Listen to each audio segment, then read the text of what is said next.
Zimbabwe's ruling party ZANU PF is allegedly conspiring with a splinter group in the movement for democratic change. This is in an effort to seize the MDC's parliamentary seats and other elected offices, headquarters and finances, thereby ultimately creating a de facto one-party state in the country. To help me unpack this, I'm joined now by foreign affairs journalist Peter Fabricius. Peter, good evening, and thank you very much for your time tonight. What is the cause of this implosion that we are seeing in the opposition party, the Movement for Democratic Change Alliance? Yeah, well, you know, it started off really with Morgan Tsvangirai's death in February 2018. You know, he was the founding leader of the MDC, and a very popular figure in the opposition. But when he was dying, he apparently decided that the party should be led by Nelson Chamisa, even though Thokozani Kupe was the deputy and should constitutionally, so I believe, have taken over, at least as acting leader, you know, pending a conference where a new leader would be elected. And so there was a nasty fracas between the two leaders. There was apparently some quite ugly, you know, physical violence even within the party, and then so Chamisa essentially, seems to me, rather unconstitutionally seized the leadership. Kupe went off on her own, and that created this very bitter division within the MDC. You know, then Chamisa went on to form an alliance with some leaders who had broken with Tsvangirai in the past, like Welshman Ngilbe, Tendai Biti, and so on, and then did much better in the 2018 elections than the Kupe party. I mean, there's just no comparison. Yeah. So legally, the issue is a bit fuzzy.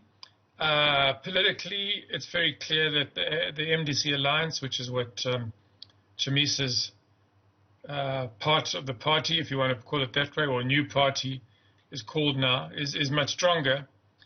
But Kupe has been fighting in the courts and elsewhere to regain control. And the courts, it would seem, very much in cahoots with ZANU PF, have ruled in her favor.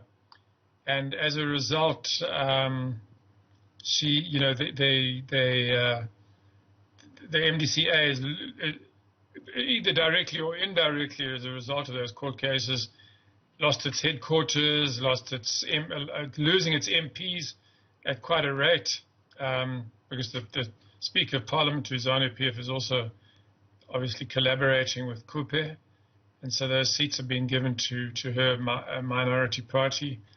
Losing finances, not a huge amount, because there isn't that much to go around in Zimbabwe, but you know, they have a law which says that if you win 5% or more of seats in Parliament, you're entitled to a pro rata share of money from a kitty for political parties to organise themselves. Lost that, so they're having to resort to kind of crowdfunding and so on to maintain their finances. And then of course there have been these measures to arrest people, and then as David Colchart, one of their senior leaders, put it to me, the coup de grace seems to be that the state security minister is now accusing them of plotting to mount some sort of, you know, armed struggle. Yes. Against. So yeah. But Peter, is this a real threat? I mean, if you look at the presidential election, Chamisa narrowly defeating Emerson Mnangagwa, winning about 44.3% of the vote to his 50.8%, and Kupe only had, what, 3.42%. So, I mean, he had really one seat, directly elected seat, while Chamisa has got 88 seats there. Is there a real threat of a collapse? Well, look,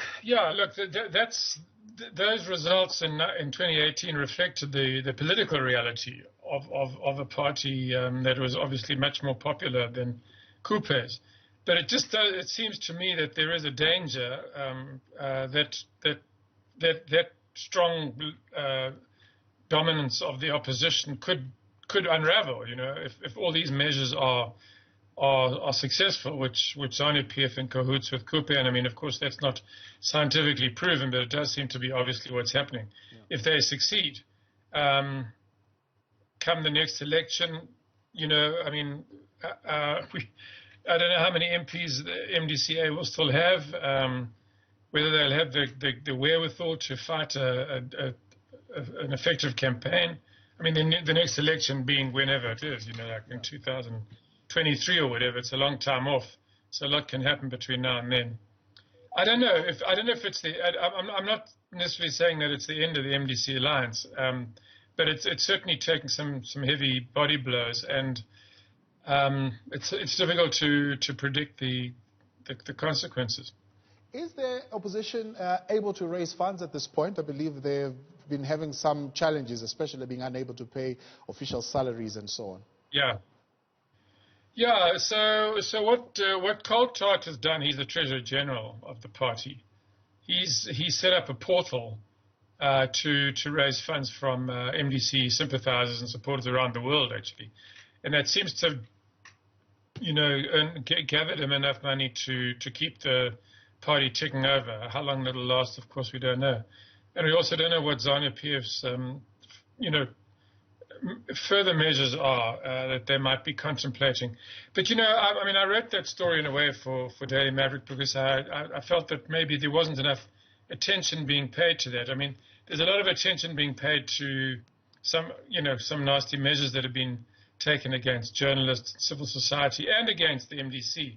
You know, strong-arm measures, abductions of leaders, disappearances, assaults, arrests, detentions, these more obvious measures, but these other, I guess you could say, more subtle measures to undermine the MDC alliance have not really been, gaining that much attention, certainly outside the country. So it's a multifaceted strategy, in other words, that you're saying that is basically aimed at crippling the MDC.